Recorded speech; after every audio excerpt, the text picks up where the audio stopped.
Oi pessoal, tudo bem?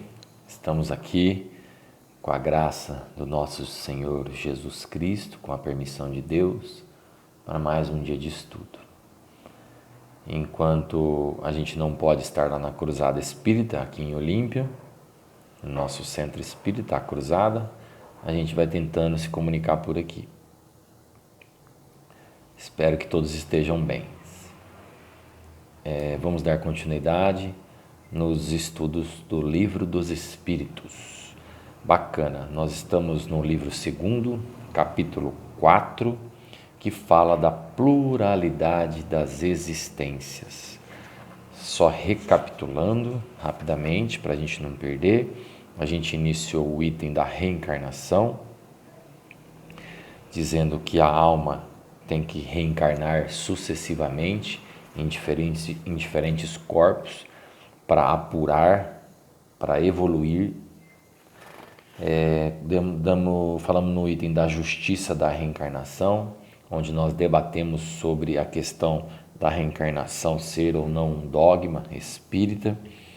Falamos também da encarnação nos diferentes mundos que o espírito passa e paramos na pergunta 187. E agora damos início, no dia de hoje, à pergunta 188. E a 188 é uma pergunta muito boa, muito prática, que aguça também e bastante a nossa curiosidade, como espíritas que somos.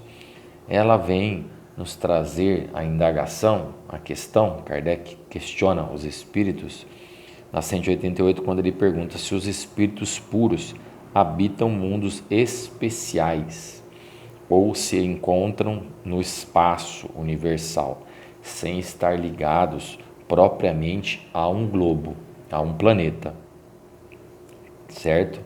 Então, isso fica até que parece ser ficção, né, da nossa parte, quando a gente estuda isso, ou quando a gente procura aprofundar, a gente tem a impressão de ficção, quando um espírito, por exemplo, fica caminhando de um mundo para outro, né, nos filmes de ação, nos filmes de ficção, ou que pega uma nave interestelar e viaja para outras galáxias na velocidade da luz e volta, e assim vai.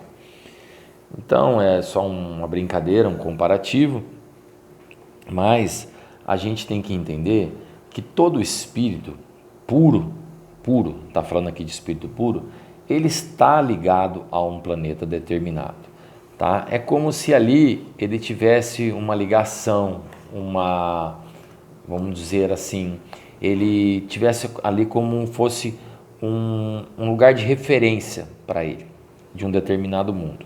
A diferença é que o espírito puro, ele não fica enraizado nesse planeta, ele não fica confinado no sentido de que ele pode vagar, ele pode viajar de um planeta a outro e, dependendo do seu gabarito, de uma galáxia a outra.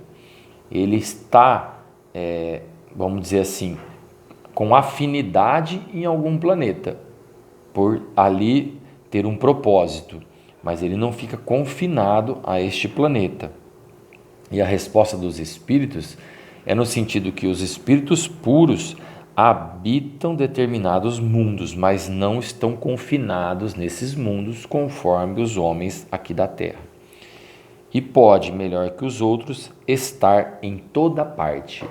Quando vem essa parte da resposta, que os espíritos puros podem estar em toda parte, é essa brincadeira que eu fiz da ficção.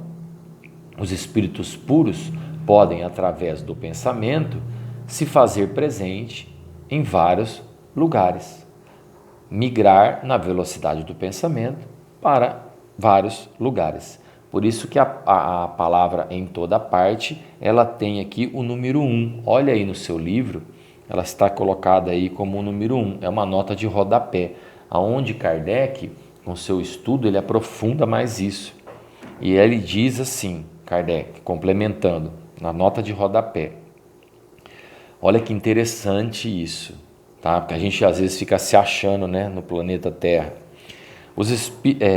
de todos os globos que constituem o nosso sistema planetário, segundo os espíritos, tá? De todos os globos que constituem o nosso sistema planetário, a Terra é daqueles cujos habitantes são menos adiantados, física e moralmente. Ponto. Já deu na cara da gente um tapa com luva de pelica, né? Dizendo assim, peraí, tá? Vocês estão se achando, vocês aí da Terra, vocês habitantes aí da Terra, são os menos adiantados dos globos que constituem o sistema planetário. Olha só como que é profundo esse ensinamento. Nós somos menos adiantados na parte física e na parte moral, certo? Então eu fico também curioso como seria o corpo material de um espírito mais evoluído que a gente em outro mundo. Isso me aguça bastante, isso me faz refletir também. Aí continua, Marte lhe seria ainda inferior e Júpiter muito superior em todos os sentidos. Então olha que legal, né? Há uma experiência dada através dos espíritos, onde mostra que Marte é inferior à Terra e Júpiter muito superior em todos os sentidos. Júpiter em todos os sentidos. O Sol não seria um mundo habitado por seres corpóreos, tá? Então aquela chama maravilhosa que nos aquece, né? Uma bênção que o Sol é, seus benefícios que traz, o Sol não seria um mundo habitado por seres corpóreos, mas seria um lugar de encontro de seres superiores, e de lá esses seres superiores irradiam seu pensamento para outros mundos, que dirigem por intermédio dos espíritos menos elevados, com os quais se comunicam por meio do fluido universal. Então olha que bacana, né? A gente viu na pergunta 188 que os espíritos puros estão em vários lugares e não estão confinados em um mundo só. E aqui, falando de planetas da nossa galáxia, né, ele dá o exemplo do Sol, que o Sol seria um lugar que ajudaria a irradiar o pensamento dos bons espíritos para outros mundos. E ele faz uma ressalva, e uma importante ressalva, com a ajuda dos espíritos menos elevados. Então nós passamos a perceber que nessa magnitude da criação divina, todos nós ajudamos o Pai, o Criador, de alguma forma.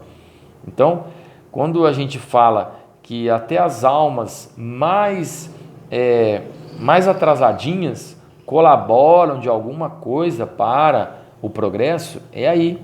Quando a gente fala, por exemplo, da lei de destruição, né, almas, às vezes atrasadas moralmente, ajudam nisso. E nesse caso, o Sol ajuda a irradiar o pensamento desses espíritos evoluídos.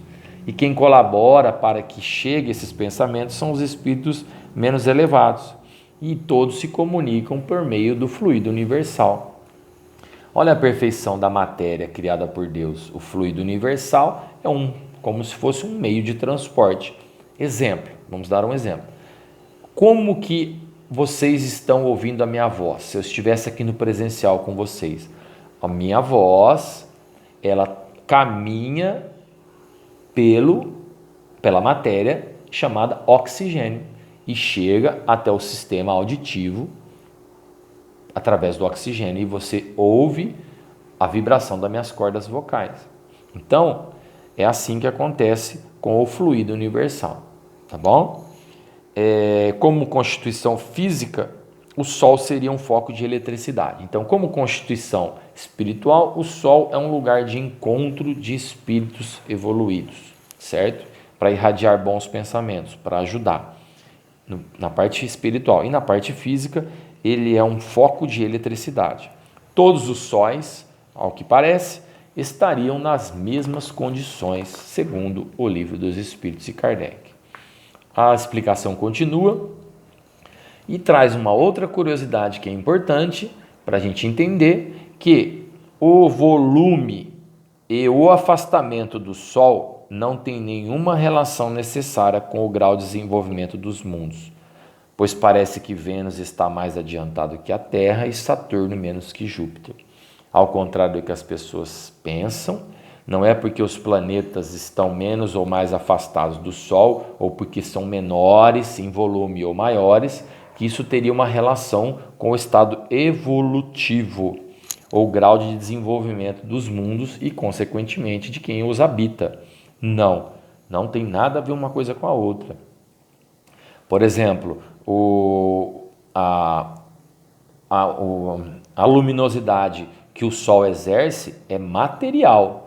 O calor que o Sol exerce é material. Um espírito muito evoluído, num planeta muito evoluído, onde a matéria vai ficando mais sensível e mais etérea, não tem necessidade de um raio solar. E o volume do planeta também não tem relação nenhuma com isso. Tá? Então, isso é uma curiosidade muito importante da gente saber.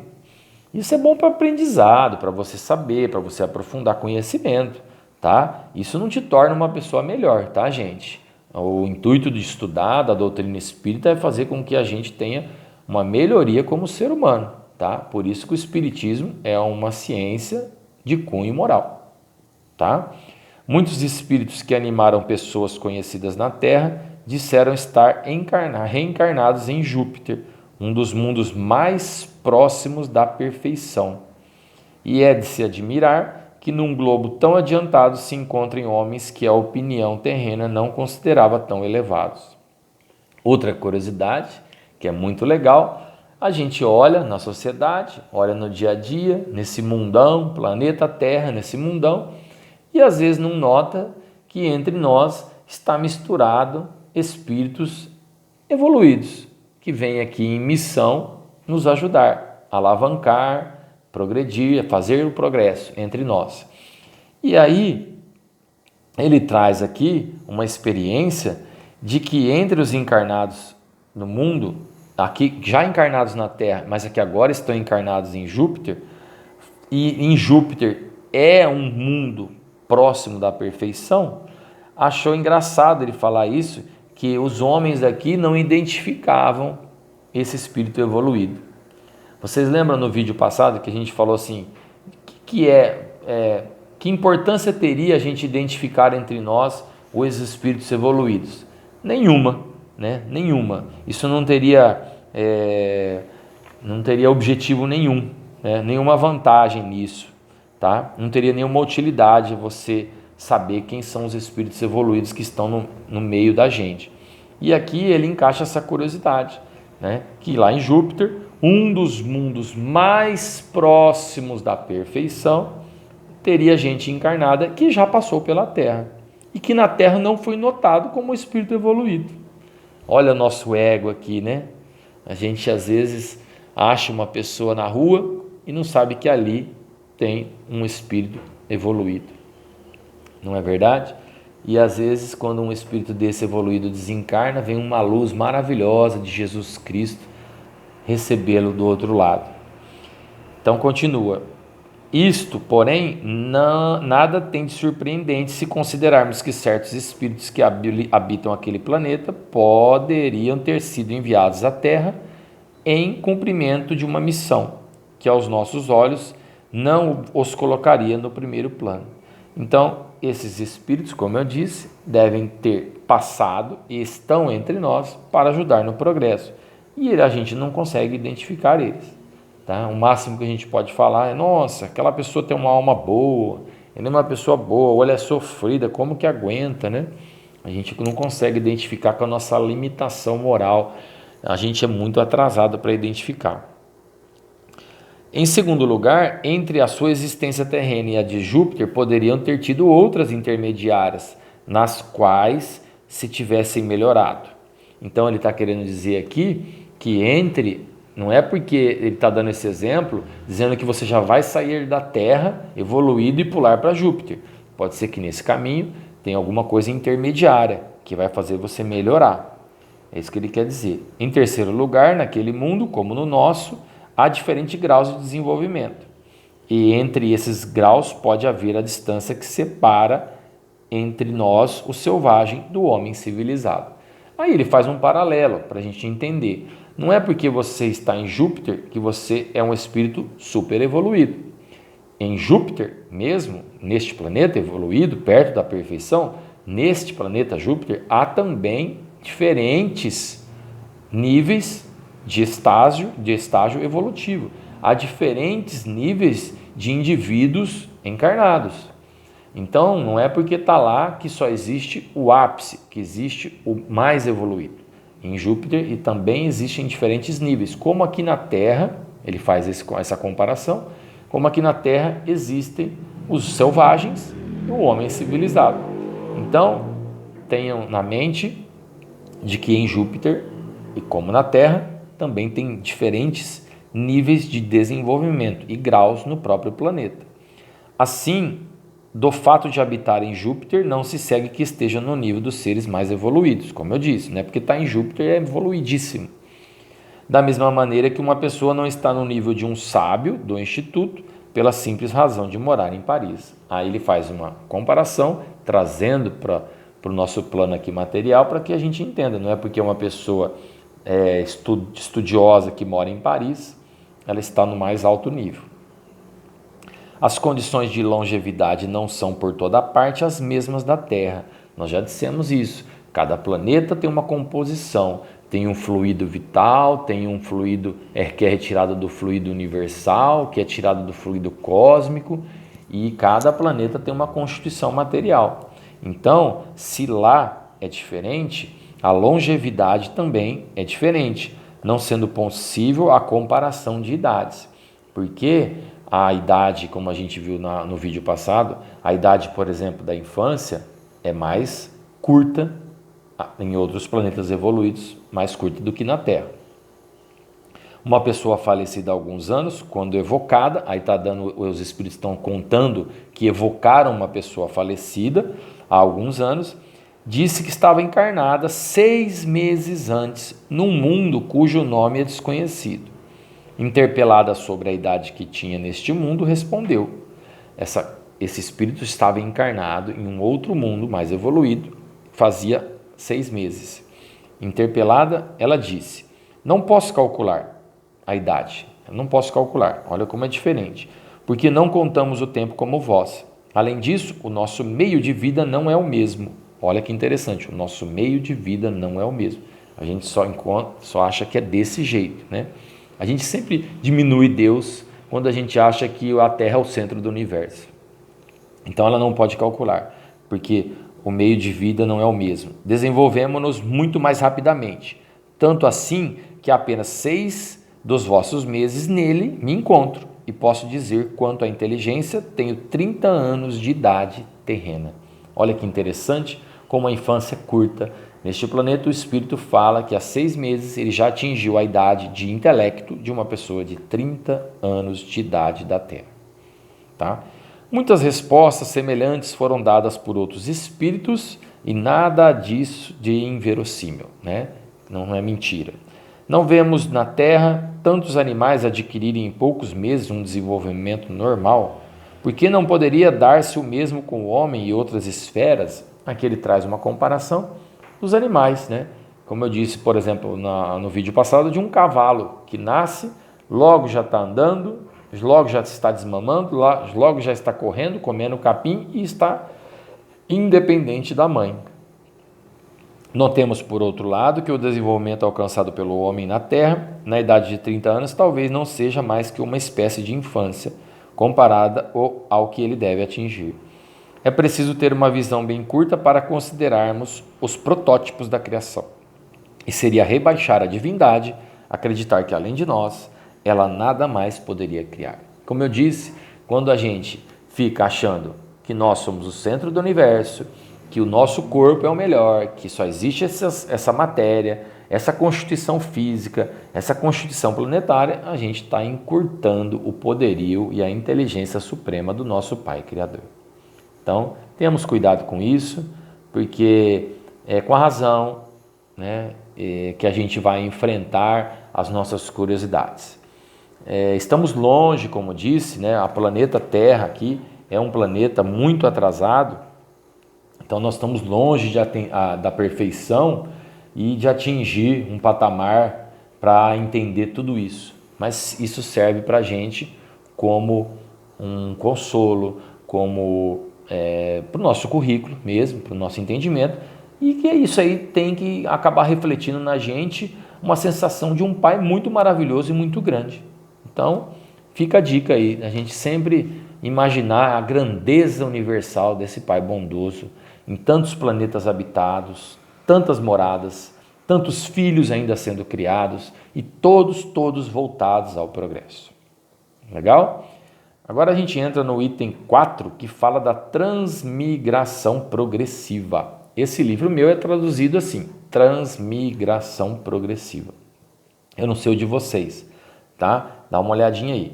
É a partir da pergunta 189. Eu só peço para vocês tomarem um pouco de cuidado ao pé da letra. Muita gente gosta, né, de tirar as coisas ao pé da letra, de levar a ferro e fogo, porque o nosso vocabulário às vezes é curto.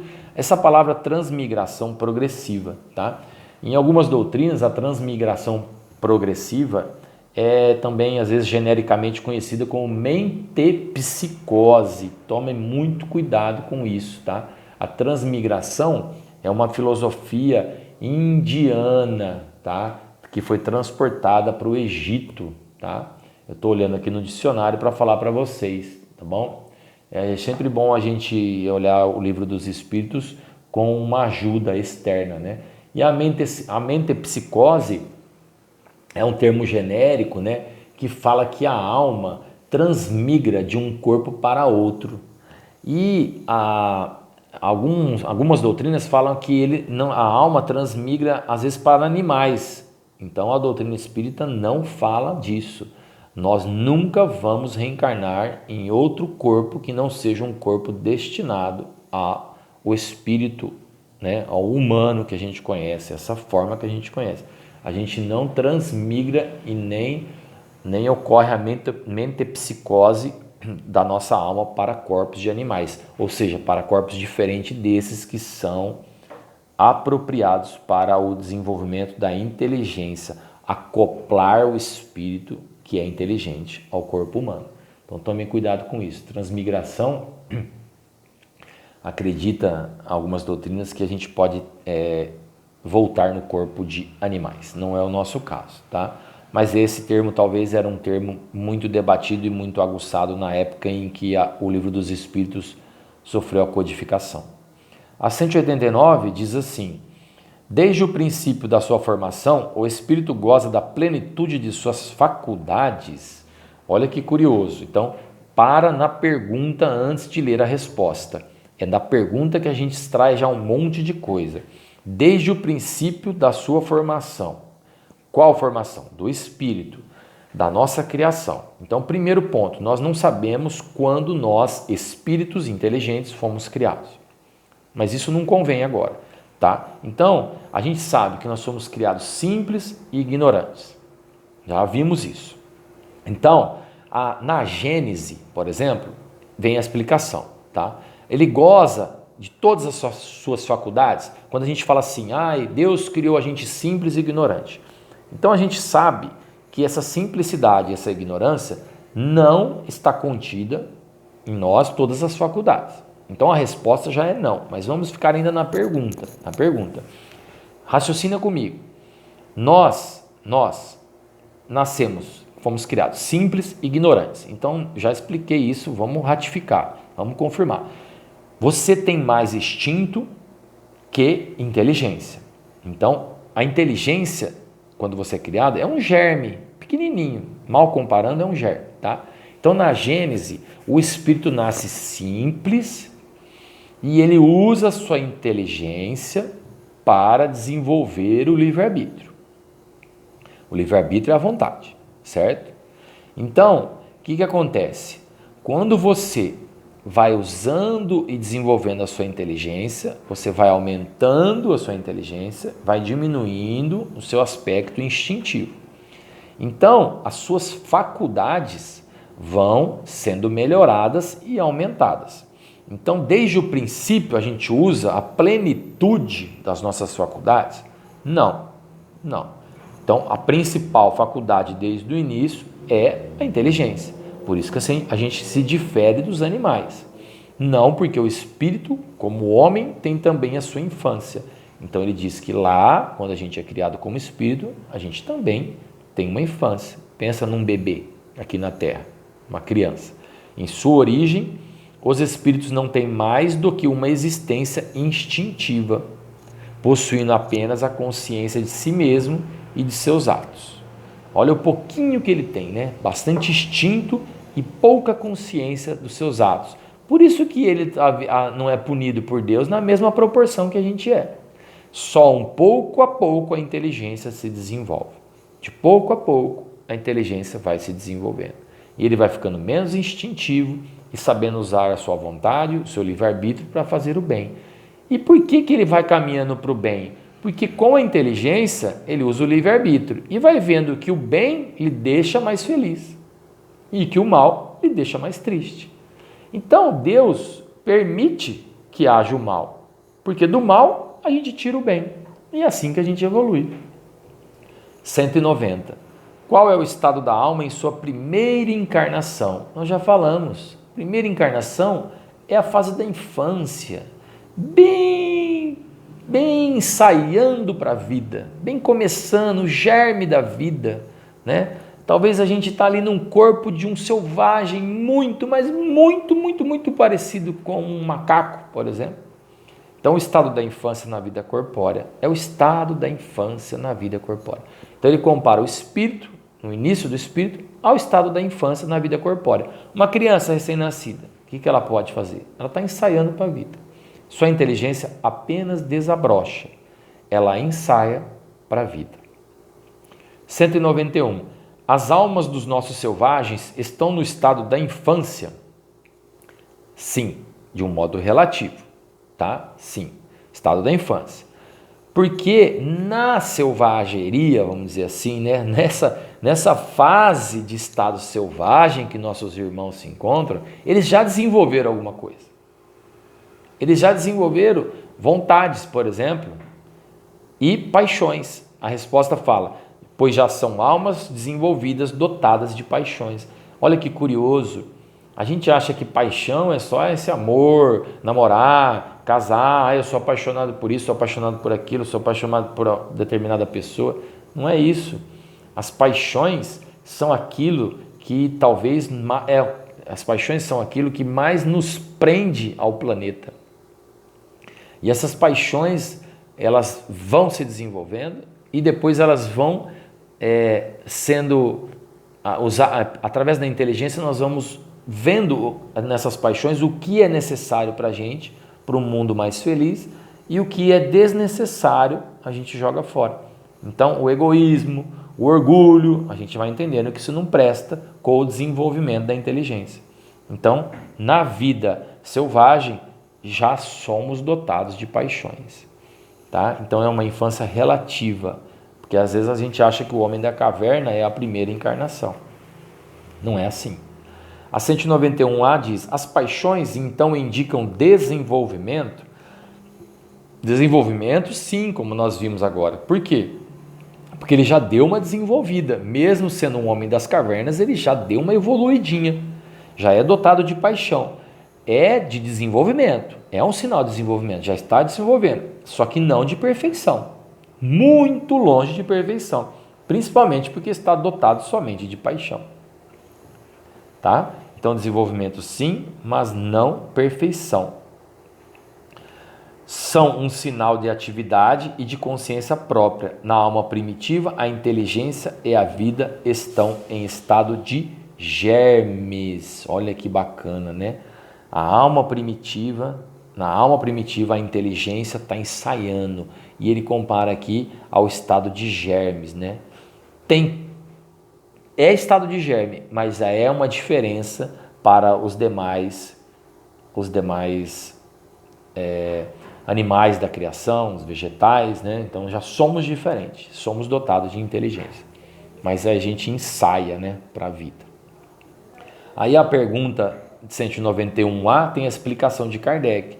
e diz que a vida dos espíritos, no seu conjunto, segue as mesmas fases da vida corpórea. Está comparando para a gente entender, está trazendo para o nosso vocabulário para que a gente entenda melhor. Então ele compara as vidas da fase do corpo com a vida do espírito num conjunto, tá? Passa gradativamente do estado do embrião ao da infância, para chegar por uma sucessão de períodos ao estado de adulto. É o que acontece com nós na vida corpórea, que é o da perfeição. Então, o estado de adulto do espírito é o da perfeição. Será que a gente está perto desse estado de adulto? Morando neste planeta Terra, de provas e expiações, com a diferença de que nesta não existe o declínio, nem a decrepitude da vida corpórea. Então, a diferença do espírito já em estado adulto, que é o estado do mundo feliz, por exemplo, é diferente da vida corpórea, porque a vida corpórea há às vezes um declínio, né? A gente erra, a gente expia, a gente volta, reencarna, tá? Não terá fim, que a sua vida teve um começo e não terá fim, a do espírito, nós sabemos. Que é necessário, do ponto de vista, um tempo imenso para passar da infância espírita a um desenvolvimento completo. E o seu progresso realizar-se-á não sobre uma esfera somente, mas através de diversos mundos. Olha quanto conteúdo nessa explicação, que nós já vimos, inclusive, né? Então, para que o espírito tenha um desenvolvimento completo, ele tem que realizar o seu progresso em vários mundos, tá? Que nós temos um início de criação e não temos mais fim, tá? Só quem existe de todo o tempo e de todo sempre é Deus. Nós tivemos um começo. A vida do espírito constitui assim de uma série de existências do corpo, sendo cada qual uma oportunidade de progresso, trazendo aqui a ideia de que os corpos que habitamos na reencarnação são as existências que nos dá oportunidade de progresso. Vamos aproveitar as nossas reencarnações, não vamos repetir de ano. Cada existência corporal se compõe de uma série de dias, nos quais o homem adquire maior experiência e instrução. Vamos aproveitar. Mas da mesma maneira que na vida humana há dias infrutíferos, na do espírito há existências corpóreas sem proveito, porque ele não soube conduzi-las. Agora ele fecha a resposta, nos trazendo aquele ensinamento de que nós, encarnados, às vezes repetimos de ano. E nós, como espíritos, ficamos estacionados, esperando essas oportunidades.